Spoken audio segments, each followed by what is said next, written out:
নমস্কার বন্ধুরা, কেমন আছেন সবাই? আশা করি ভালো আছেন।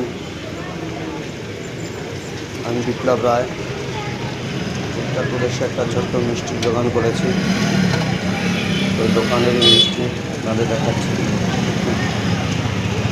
বিভিন্ন রকমের মিষ্টি আছে, পেড়া, বার্ফি, লাড্ডু, রোল, অনেক রকমের মিষ্টি আছে। দারুণ মিষ্টি। আপনাদের আশীর্বাদ থাকলে ভালো চলবে। আশা করি সবাই আশীর্বাদ করবেন। দেখুন, ভালো লাগলে নিশ্চয়ই লাইক করবেন, শেয়ার করবেন, সাবস্ক্রাইব করবেন, আমাকে ভালোবাসা দেবেন। আপনাদের ভালোবাসাই আমি আশা করি।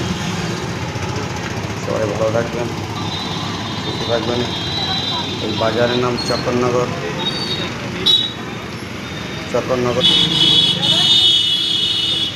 চক্করনগর চৌরাহা আমার দোকান। ধন্যবাদ, সবাই ভালো থাকবেন। নমস্কার।